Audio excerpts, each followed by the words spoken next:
Hello learners, this is Habiba with Excel with me. If you like the videos, please do like, share, subscribe and comment below. Let's start today's class with UGC Net Paper 2 Education Unit 3 Learner and Learning Process with the subtopic Approaches to Intelligence from Unitary to Multiple, the topic Assessment of Intelligence. Let's begin with the introduction. The concept of intelligence has evolved over time and intelligence tests have evolved along with it. So to test the intelligence, long time back they have started taking some tests to understand the level of intelligence any individual possesses. Researchers continually seek ways to measure intelligence more accurately. To assess the intelligence more accurately, different tests have been evolved. The abbreviation IQ comes from the term intelligent quotient, first coined by the German psychologist William Stern in the early 1900s from the German intelligence quotient. This term was later used in 1905 by Alfred Binet and Theodore Simon, who published the first modern intelligence test, the Binet-Simon intelligence scale. Because it was easy to administer, the Binet-Simon scale was adopted for use in many other countries. These practices eventually made their way to the United States, where psychologist Lewis Terman of Stanford University adapted them for American use. He created and published the first IQ test in the United States. The Stanford Binet IQ test, he proposed that an individual's intelligence level be measured as a quotient. Hence, the term intelligent quotient was used of their estimated mental age divided by their chronological age. In the beginning, only it was mental age upon chronological age was invented. Then a child's mental age was the age of the group which had a mean score that matched the child's score. So if a 5-year-old child achieved at the same level as an average 8-year-old, he or she would have a mental age of 8. The original formula for the quotient was mental age upon chronological age multiplied by 100. Thus, a 5-year-old child who achieved at the same level as his 5-year-old peers would score 100. The score of 100 became the average score and is still used today. Now let's understand Wechsler Adult Intelligence Scale. In 1939, David Wechsler published the first intelligence test explicitly designed for an adult population known as the Wechsler Adult Intelligence Scale or WAIS. After the WAIS was published, Wechsler extended his scale for younger people, creating the Wechsler Intelligence Scale for Children or WISC, that is Wechsler Intelligence Scale for Children. The Wechsler scales contained separate subscores for verbal IQ and performance IQ and were thus less dependent on overall verbal ability than early versions of the Stanford Binet scale.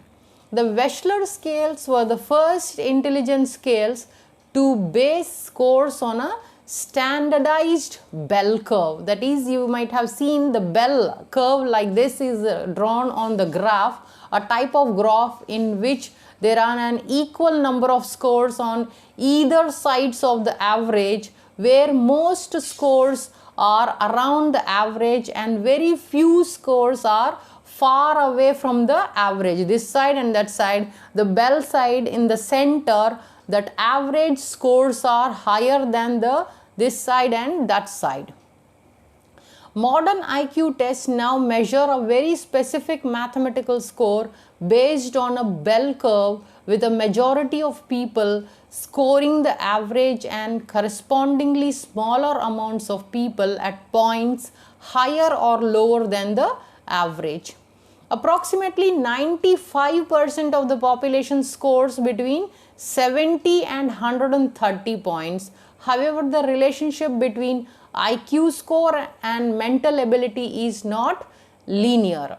A person with a score of 50 does not have half the mental ability of a person with a score of 100. Now let's understand the general intelligence factor, that is G factor. Charles Spearman was the pioneer of the theory that underlying disparate cognitive tasks is a single general intelligence factor, or which he called G factor. In the normal population, G and IQ are roughly 90% correlated. This strong correlation means that if you know someone's IQ score, you can use that with a high level of accuracy to predict their G and vice versa. As a result, the two terms are often used interchangeably.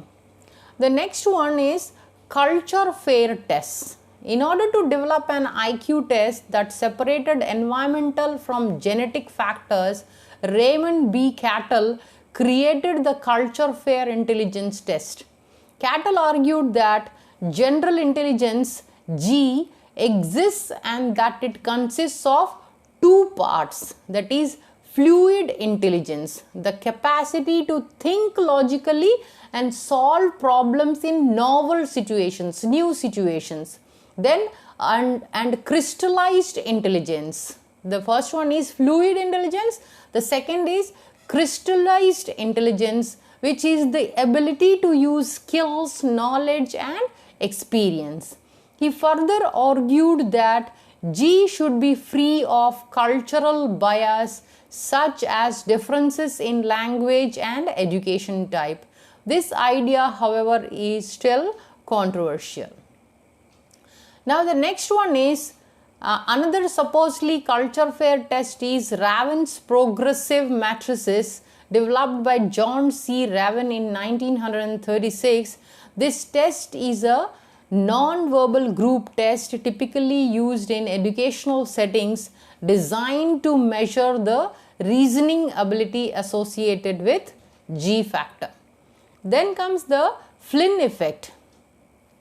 During the early years of research, the average score on IQ tests rose throughout the world.